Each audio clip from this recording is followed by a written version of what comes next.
Bismillahirrahmanirrahim. Assalamualaikum warahmatullahi wabarakatuh. Alhamdulillahilladzi hadana li hadza wa ma kunna linahtadiya laula an hadanallah. Asyhadu an la ilaha illallah wahdahu rabbi la syarika lah. Wa asyhadu anna Muhammadan abduhu wa rasuluh. Qala Allah Ta'ala fi kitabihil karim. Ya ayyuhalladzina amanu taqullaha haqqa tuqatih wa la tamutunna illa wa antum muslimun. Amma ba'd. Allahumma inna nas'aluka ilman nafi'an wa na'udzu bika min ilmin la yanfa'. Ya Hayyu ya Qayyum bi rahmatika nastaghith aslih lana sya'nana kullah wa la takilna ila anfusina tarfata ain. Para hadirin jamaah rahimani wa rahimakumullah, alhamdulillah pada kesempatan ini insyaallah kita akan melanjutkan pembahasan kita masih di bab tentang berhakim kepada selain Allah dan Rasul-Nya. Beberapa poin pembahasan sudah kita bahas. Berikutnya para jamaah, kita masuk di muqaddimah yang kedua terkait dengan bab ini.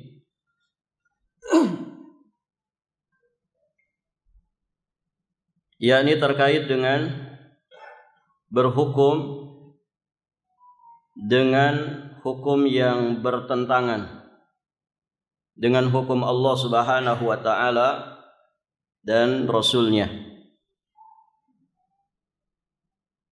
Jadi perbincangan tentang berhukum kepada selain Allah dan Rasul-Nya ada seputar 4 pembahasan yang mesti kita pahami. Yang pertama terkait dengan pembuat hukumnya, orang yang merancang, membuat hukum yang bertentangan dengan hukum Allah dan juga Rasul-Nya. Nah, terkait dengan pembuatnya, maka hadirin jamaah yang dirahmati Allah, para ulama menyatakan siapa saja yang menetapkan, merancang hukum yang bertentangan dengan hukum Allah Subhanahu wa Ta'ala dan Rasul-Nya, maka dia terjatuh ke dalam kekufuran. Demikian pula para pendukung dan juga para pembelanya, karena berarti dihukumi dengan hukum yang sama. Ini poin pertama ya, tentang pembuat hukumnya. Kemudian yang kedua tentang hakimnya. Berarti yang menerapkan hukum. Orang yang menerapkan hukum yang bertentangan dengan hukum Allah Subhanahu wa Ta'ala dan Rasul-Nya, maka hadirin jamaah yang dirahmati Allah, para ulama memberikan rincian. Ada sekitar 5 rincian yang dijelaskan oleh para ulama. Yang pertama, jika dia meyakini hukum selain Allah dan Rasul-Nya atau hukum yang bertentangan dengan hukum Allah dan Rasul-Nya itu lebih baik daripada hukum Allah dan Rasul-Nya, maka dia telah kafir. Jadi orang yang meyakini selain hukum Allah dan Rasul-Nya itu lebih baik daripada hukum Allah, maka dia sampai kepada rutbah atau tingkatan kufur. Kemudian yang kedua,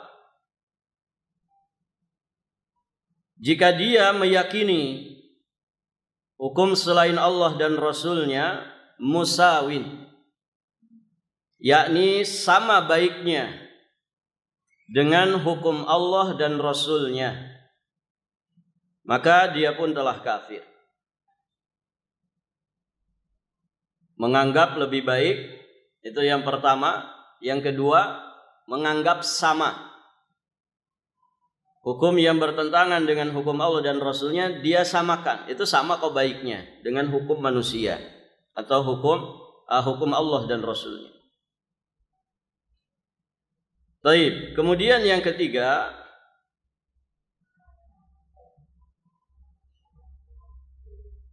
jika dia meyakini hukum selain hukum Allah dan Rasulnya itu jelek, buruk, tetapi dia membolehkan berhukum dengan hukum yang bertentangan dengan hukum Allah dan Rasulnya, maka hadirin jamaah yang dirahmati Allah, yang ketiga ini juga hukumnya kafir. Kenapa dihukumi kafir? Kenapa para jamaah? Ketika disodorkan, ini hukum yang bertentangan dengan hukum Allah dan Rasulnya, ini hukum Allah dan Rasulnya. Kata dia, yang lebih baik jelas hukum Allah dan Rasulnya. Tapi bagaimana nih hukum yang bertentangan? Oh, boleh-boleh saja, silahkan. Tidak mengapa. Nah, berarti dia istihlal, menghalalkan sesuatu yang diharamkan Allah. Di situ sisi kekufurannya. Atau sebaliknya, mengharamkan apa yang Allah halalkan. Dan sudah pernah kita bahas ya kalau tidak salah di bab sebelumnya. Itu yang keberapa? Yang ketiga. Kemudian yang keempat,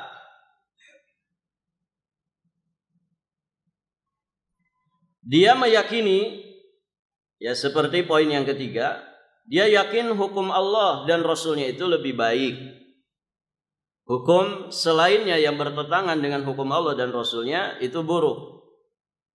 Namun hadirin jamaah yang dirahmati Allah, ternyata dia terkalahkan oleh syahwatnya, terkalahkan oleh hawa nafsunya. Sehingga hadirin jamaah yang dirahmati Allah, dia tetap menggunakan hukum selain hukum Allah dan Rasulnya ini. Syahwatan, karena dorongan syahwat. Dan ketika dia menggunakan selain hukum Allah ini, dia merasa saya ini berdosa. Saya berdosa dengan berbuat seperti ini. Namun apalah daya, dia terkalahkan hawa nafsu, terdorong syahwatnya. Mungkin karena kaitannya dengan harta, gitu ya.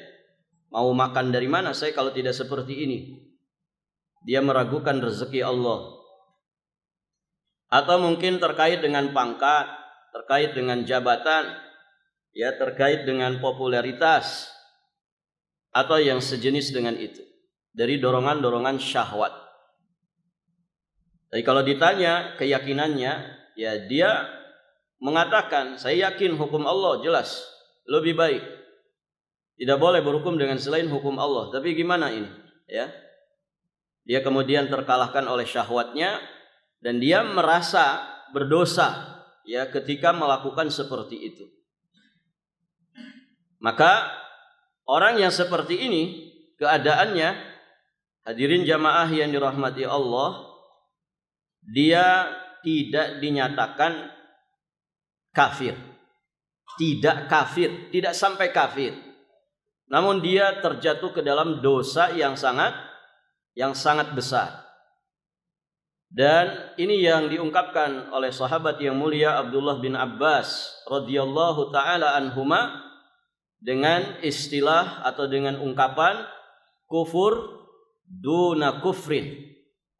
Kufur di bawah kekufuran. Maksudnya kalaupun disebut kekufuran, dia kufur kecil yang tidak sampai menjadikan dia keluar dari Islam.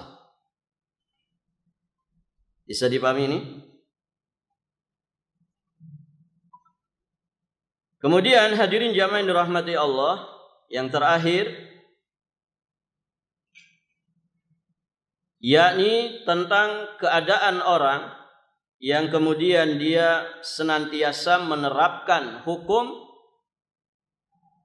selain hukum Allah dan Rasulnya dalam setiap kasus di perjalanan kehidupannya. Jadi kalau dia bertahakum, memutuskan hukum, tidaklah dia memutuskan hukum kecuali dengan hukum selain Allah dan Rasulnya yang bertentangan dengan hukum Allah dan Rasulnya. Artinya berhukum dengan selain hukum Allah dan Rasul itu sudah menjadi kebiasaannya. Maka keadaan yang seperti ini, kata para ulama, orang tersebut juga terjatuh ke dalam kekufuran. Terjatuh ke dalam kekufuran. Mengapa demikian? Karena hadirin jamaah yang dirahmati Allah, kalau dosa kecil saja dilakukan terus-menerus sepanjang hidup, berubah tidak statusnya? Dosa kecil kalau antum lakukan terus-menerus, berubah enggak statusnya? Berubah. Jadi dosa apa? Jadi dosa besar. Begitu kan? La saghirata ma'al israr. Tidak ada dosa kecil kalau dilakukan terus-menerus. Innal jibal minal hasa.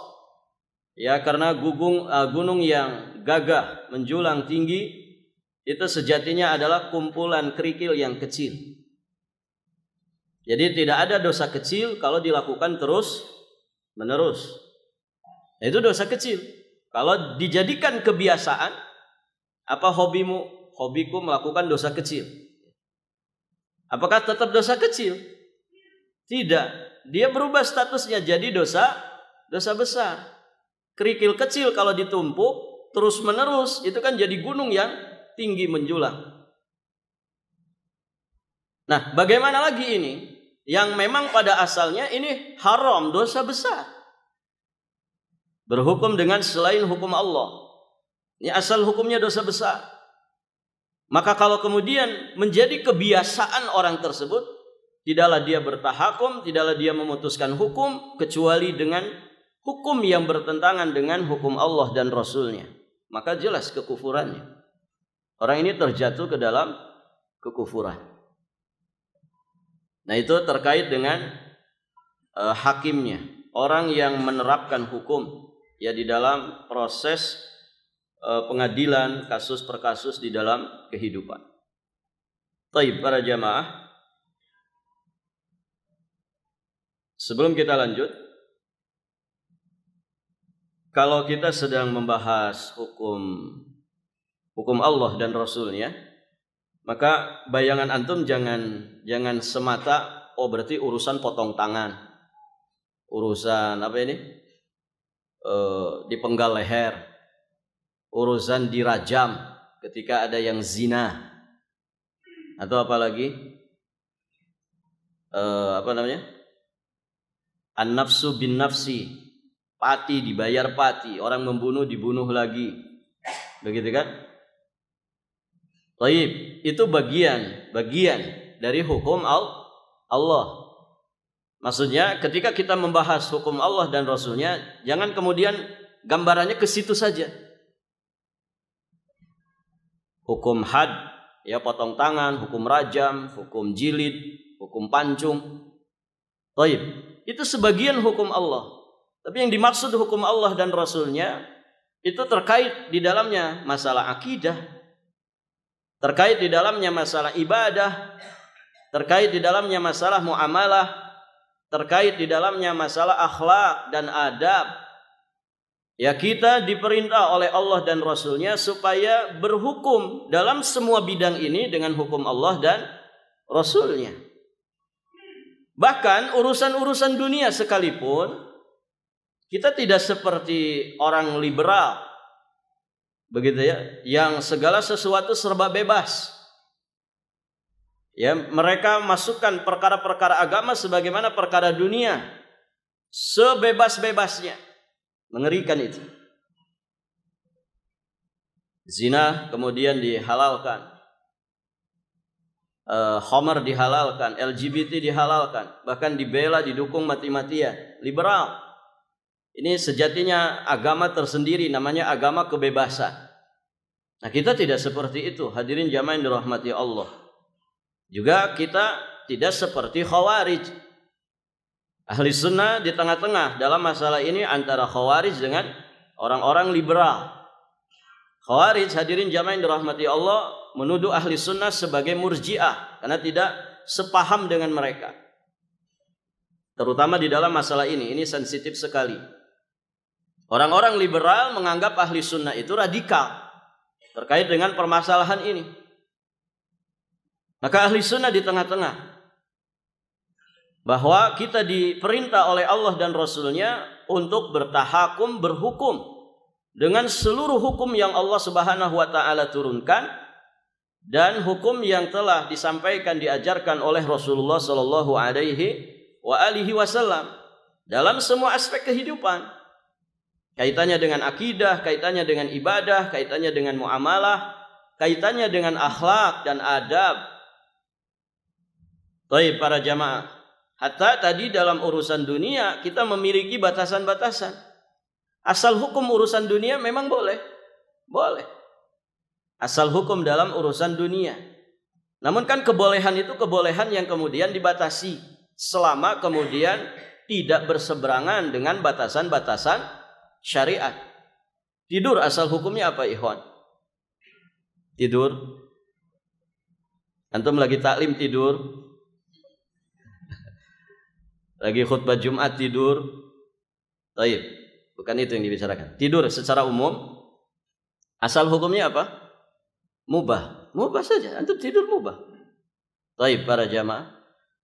Tapi kalau antum tidur di waktu orang sholat, jadi masalah nggak ini perkara mubah ini? Jadi masalah. Orang sholat subuh antum tidur. Ini jadi masalah. Asal hukum makan boleh. Tapi kalau kita berlebih-lebihan, maka berarti keluar dari batasan syariat. Makan apapun yang dihalalkan dan thayyib yang jumlahnya sangat banyak sekali. Tapi semua itu dibatasi dengan aturan syariat. Karena kita bukan orang liberal. Urusan agama juga demikian.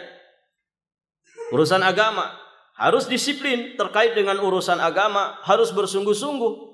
Namun kita kemudian diberi batasan di dalam beragama, wala taghlu fi dinikum. Jangan kalian berlebih-lebihan di dalam beragama. Karena itu yang kemudian menjadikan manusia-manusia terdahulu mereka menyimpang dan tersesat. Ya kan? Orang-orang Nasrani berlebihan kepada Nabi Isa alaihi salam, mengatakan Isa itu satu dari tiga, satu Tuhan dari tiga Tuhan. Mengatakan Nabi Isa alaihi salam ibnullah, anaknya Allah. Mengatakan Nabi Isa, hadirin jamaah yang dirahmati Allah, itu Tuhan anak. Yahudi juga demikian, Uzair ibnullah. Ini mereka ghulu di dalam beragama. Mereka ghulu terhadap orang-orang saleh yang ada di sekitar mereka. Nah, kita dibatasi. La yukallifullahu nafsan illa wus'aha. Tidak boleh, ya. Kita itu kemudian memaksa-maksakan diri apa yang di luar batas kemampuan kita. Jangan berlebih-lebihan di dalam beragama. Ya. Contoh misalkan puasa sepanjang tahun, kan dilarang. Siyamud dahr. Walaupun antum kuat, tapi ini ghulu di dalam beragama. Gitu. Dan demikian seterusnya. Dalam masalah akidah, dalam masalah ibadah, muamalah, tidak boleh kita berlebih-lebihan. Artinya keluar dari batasan yang telah ditetapkan oleh syariat. Baik para jamaah. Jadi itu yang mesti dipahami. Bahwa di dalam berhukum, jadi gambaran kita bukan hanya sekedar hukum hudud saja. Itu bagian kecil dari hukum yang ada di dalam hukum syariat Islam, hukum Allah dan Rasulnya. Tapi bukan itu saja. Baik. Nah itu tentang yang kedua tadi ya, terakhir. Jadi yang pertama tentang pembuat hukumnya, yang kedua tentang hakim yang menerapkan hukum tersebut. Ada berapa rincian tadi? Ada 5 ya. Boleh diulangi? Meyakini selain hukum Allah itu lebih baik daripada hukum Allah. Apa ini hukumnya? Kafir. Kemudian meyakini sama baiknya.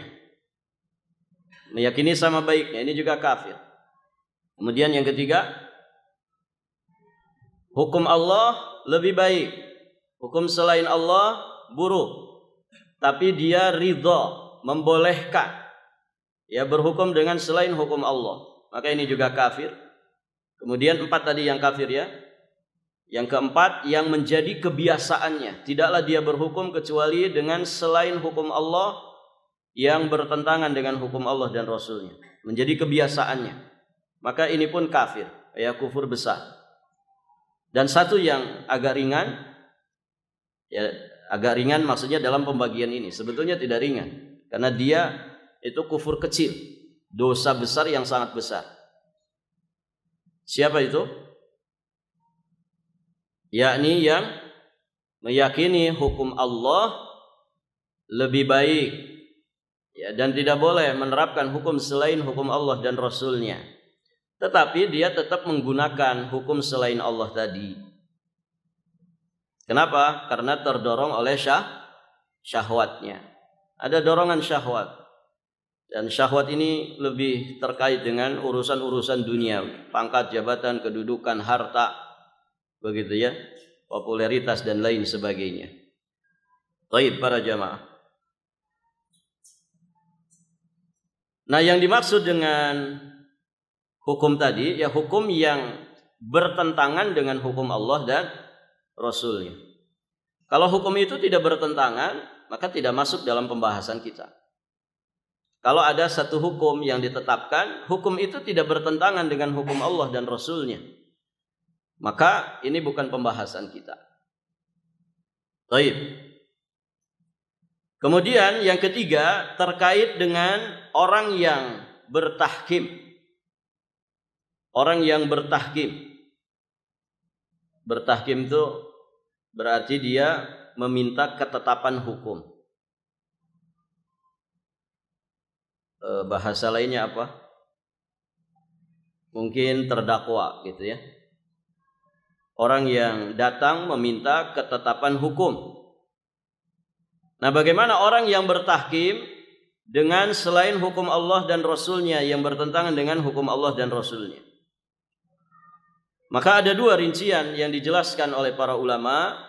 Yang pertama, jika dia ridha, jika dia rela dengan hukum tersebut, maka dia telah kafir. Dia telah kafir. Karena berarti ridha dengan hukum yang bertentangan dengan hukum Allah dan Rasulnya. Yang kedua, hadirin jamaah yang dirahmati Allah, dia terpaksa, artinya terseret ke hukum dengan hukum tadi yang berseberangan dengan hukum Allah dan Rasulnya, dalam keadaan dia sebetulnya tidak ridho. Saya tidak ridho ya dengan hukum ini, tapi terseret. Barakallahu fikum. Para ulama mengatakan bahwa orang tersebut tidak berdosa. Nasallallahu al-afwa wal afiyah wassalam. Itu ya. Jadi 2 rincian terkait orang yang bertahkim, meminta ketetapan hukum ya, atau bahasa lainnya mungkin dengan ungkapan terdakwa. Baik. Yang terakhir, yang keempat, tentang negaranya. Tentang negaranya. Yakni negara yang berhukum dengan hukum tersebut. Di dalam kitab At-Tamhid, Syekh Shalih Al-Utsaimin hafizahullahu taala, beliau membuat atau menyebutkan 3 rincian terkait dengan masalah ini.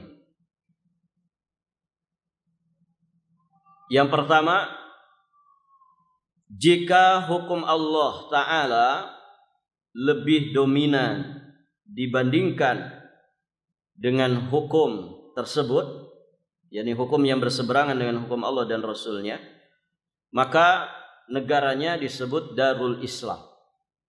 Negaranya disebut dengan negara Islam. Kalau hukum Allah itu dominan. Yang kedua, jika hukum Allah itu seimbang dengan hukum selain Allah.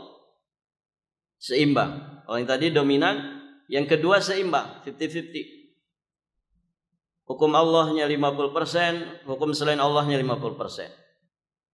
Maka hadirin jamaah yang dirahmati Allah, kata Syekh, negara tersebut tidak dikatakan negara Islam secara mutlak, juga tidak dikatakan sebagai negara kafir. Tidak dikatakan negara Islam secara mutlak, juga tidak dikatakan sebagai negara kafir secara mutlak. Kenapa? Karena seimbang ini antara hukum Allah yang diterapkan dengan hukum selain Allah. Baik. Kemudian yang ketiga, jika hukum selain Allah itu lebih dominan dibandingkan dengan hukum Allah Ta'ala, maka negara itu disebut negara kafir. Negara itu disebut negara kafir. Taib. Syekh Muhammad bin Shalih Al-Utsaimin rahimahullahu ta'ala rahmatan wasi'ah, di satu maqalatnya beliau pernah menjelaskan tentang Darul Islam. Apa yang dikatakan sebagai Darul Islam? Wa Darul Islam hiya allati tu'lanu sya'airal Islam. Tu'lanu sya'airul Islam. Kal adzan wa salatil jamaah wa salatil jum'ah wa ma ashbaha dzalik, wa yakunu ahluha yantammuna ilal Islam mutbiquna li syara'ihi. Kata beliau rahimahullahu ta'ala, yang dikatakan sebagai Darul Islam adalah satu negeri yang nampak ke permukaan secara zahir syiar-syiar Islam. Beliau kasih contoh, kal adzan, masih terdengar azan dikumandangkan di mana-mana. Wassalatil jamaah, kemudian ditegakkan yang namanya salatul jamaah, salat berjamaah 5 waktu.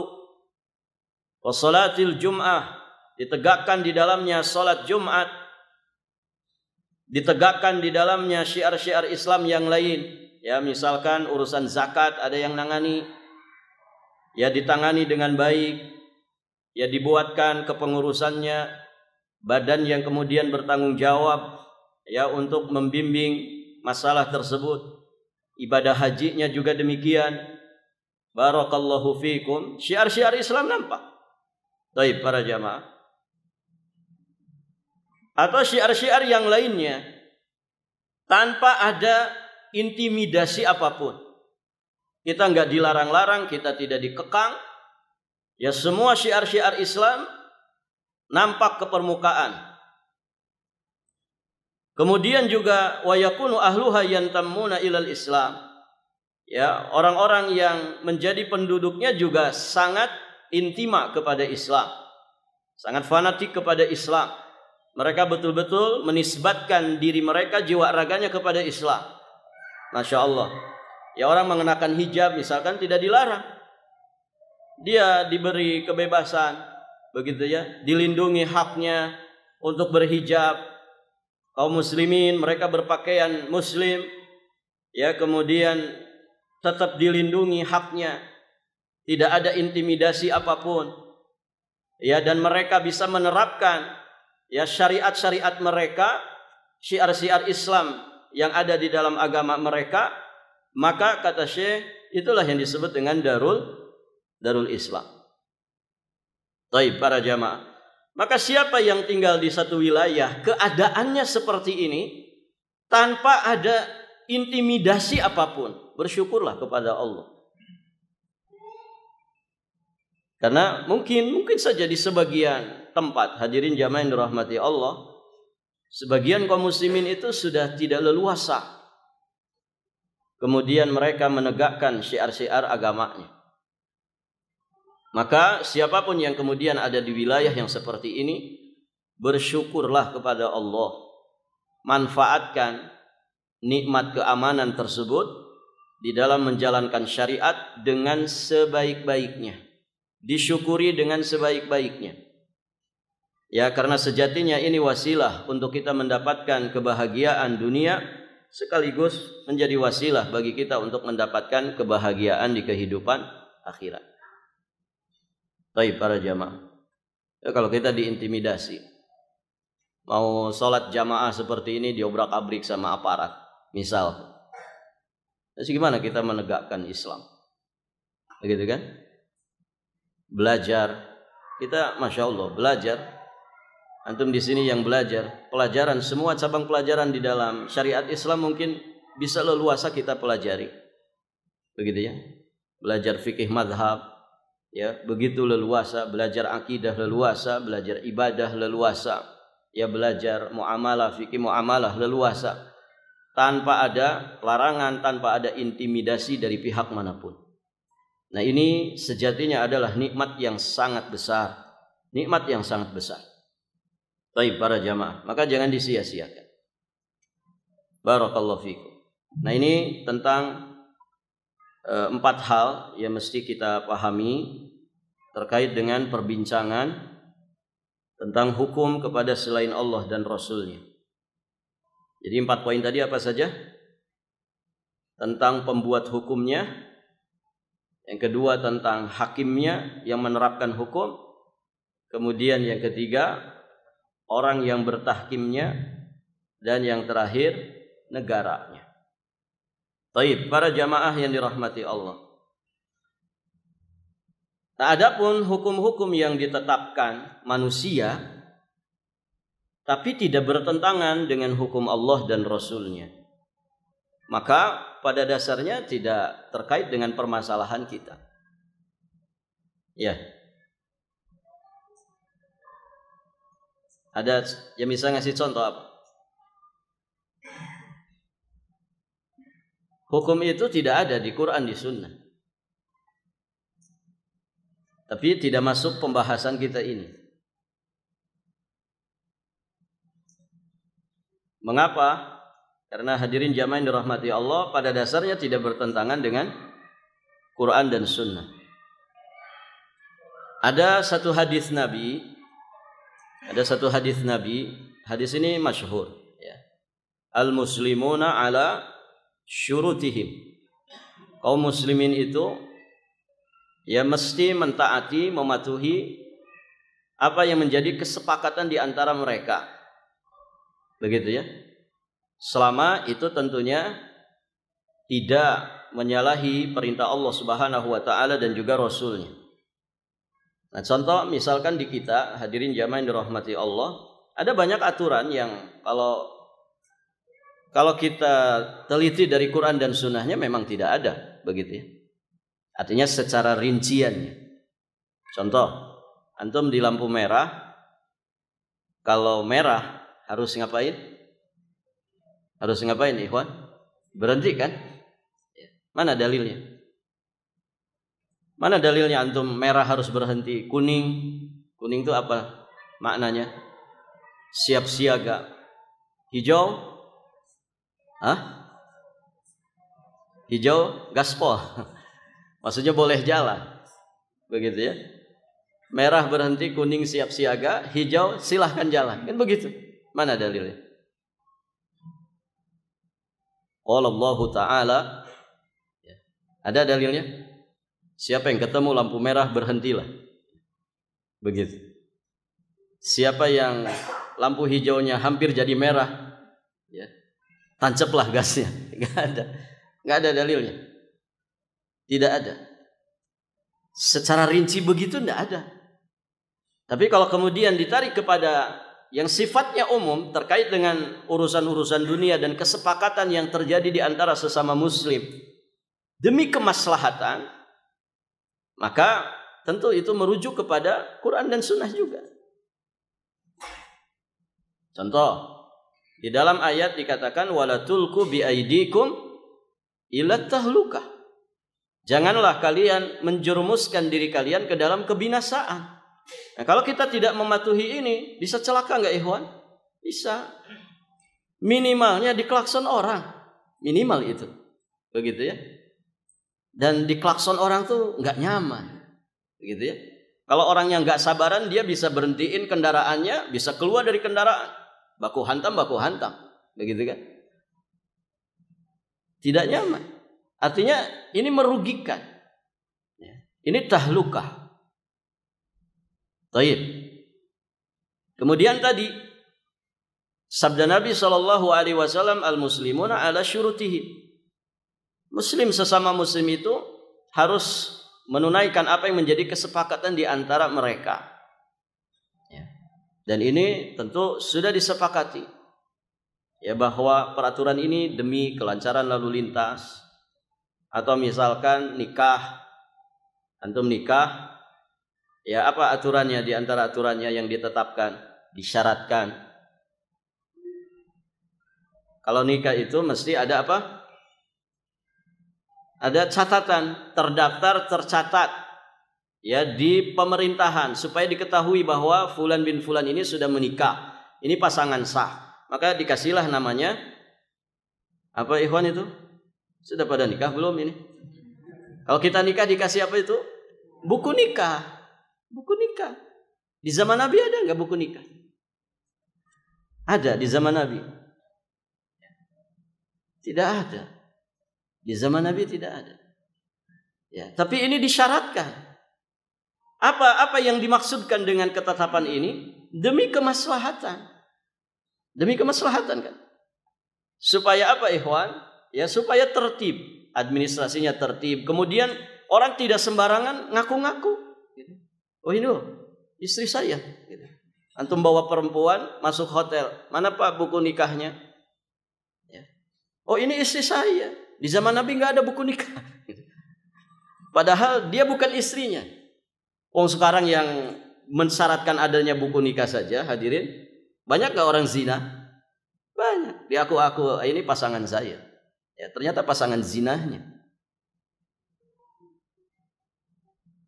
Maka hadirin jamaah yang dirahmati Allah, hal-hal yang sejatinya tidak berseberangan dengan syariat Islam, barakallahu fikum, maka kita mengakui keberadaannya.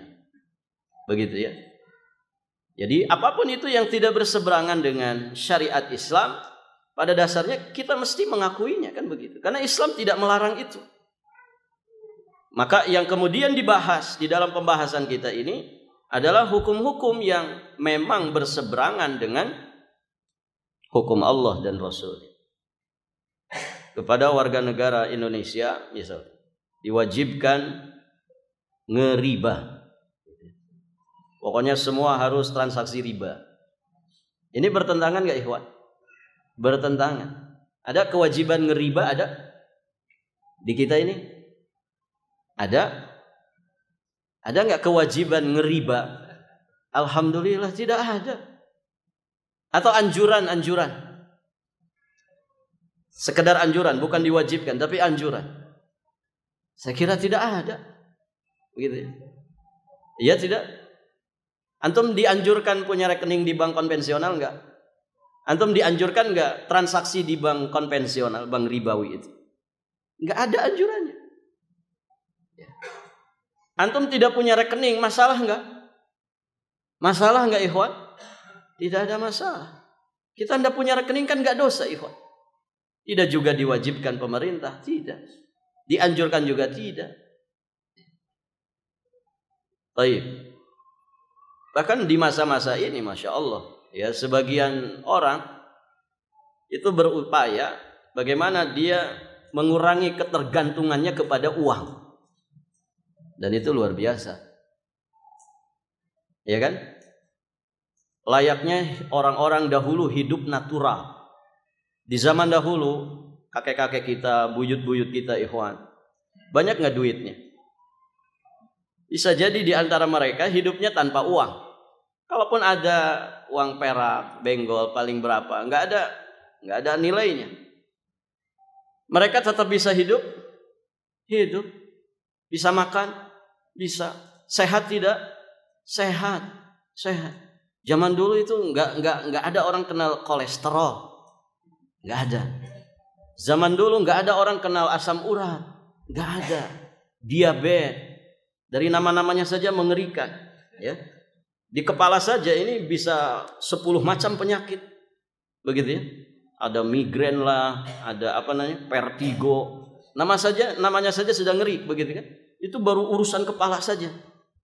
Belum nanti daleman. Zaman dulu tuh nggak dikenal. Ya, ada orang zaman dulu di sini. Coba penyakit orang zaman dulu apa, Pak? Bisul, gitu ya. Korengan, gatel, kurap, kudis, kan gitu aja. Ya, panuan. Ya. Yang ibu jari pinggirnya itu keluar sesuatu baunya minta ampun. Ya.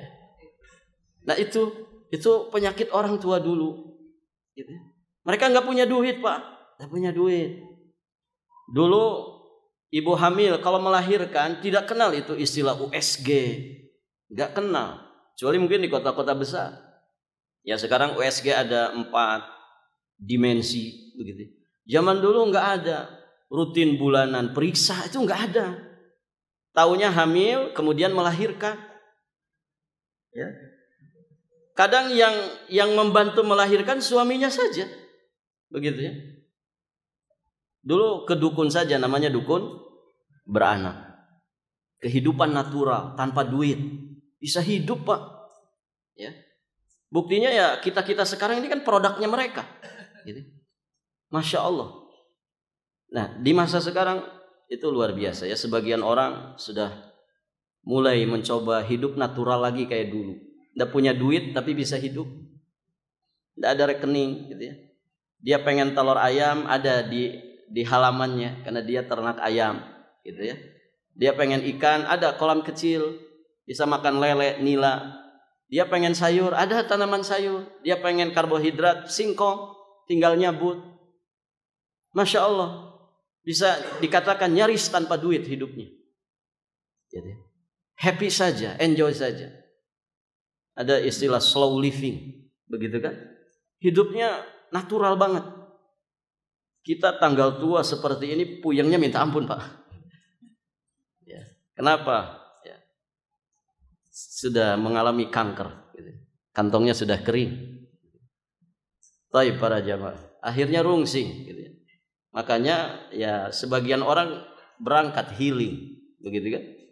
Di akhir tahun kayak gini kan pada healing. Coba kalau ditanya orang healing itu apa tujuannya? Barangkali bapak-bapak ada yang mau healing ini kapan? Apa Pak tujuan healing itu apa? Hah? Menghilangkan stres Ustaz. 11 bulan, aduh puyengnya kerjaan, sibuk hiruk pikuk dunia. Makanya perlu healing. Oh berarti healing itu untuk menghilangkan stres. Kita yang tidak healing, alhamdulillah. Berarti kita aman dari stres. Apakah nanti ketika healing stresnya hilang? Oh belum tentu Pak. Di bandara Balikpapan saja sudah cekcok sama istrinya. Ya. Rebutan roti itu. Itu baru di Balikpapan. Ya. Belum nanti di tempat healingnya. Istrinya pengen ke sini, suaminya pengen ke sini. Cekcok lagi. Dari mana healingnya? Gak ada kata healing. Pulang dari sana kanker. Ya. Kantongnya kering. Gitu. Habis puluhan juta sekian. Gitu ya. Gak ada faidah. Ya. Kita alhamdulillah Masya Allah. Ya. Ini kan semua wajah-wajah healing kan Pak. Gitu. Kalau di rumah nggak bisa tidur, alhamdulillah di majelis taklim tuh healing banget, gitu. Barakallahu fikum. Muslim itu tiap hari healing, baca Quran healing, sholat healing, masya Allah mendengarkan bacaan imam yang syahdu dan merdu itu healing. Ya, jadi begitu para jamaah. Kok jadi ke healing ini ya? Baik, itu ya. Insya Allah nanti kita lanjutkan di kesempatan berikutnya. Nanti kita akan mulai membahas ayat-ayat. Ada 7 dalil di bab ini. Ada sekian ayat yang disampaikan. Kemudian juga ada sekitar 2 hadis atau 2 athar yang disampaikan oleh penulis terkait dengan masalah ini. Barakallahu fikum. Jadi apa yang disampaikan ya dari 2 pertemuan ini itu muqaddimah dari pembahasan kita. Ya, kita sudah membahas beberapa poin. Yang tadi terakhir 4 poin terkait dengan perbincangan berhukum dengan selain hukum Allah Subhanahu wa taala dan Rasulnya, yang terdiri dari pembuat hukumnya, kemudian hakimnya, kemudian orang yang bertahkim, dan juga negaranya. Allahu a'lam bissawab. Demikian para jamaah, semoga bermanfaat. Kita akhiri dengan doa kafarah majlis. Subhanakallahumma bihamdik, asyhadu an la ilaha illa anta, astaghfiruka wa atubu ilaik. Assalamualaikum warahmatullahi wabarakatuh.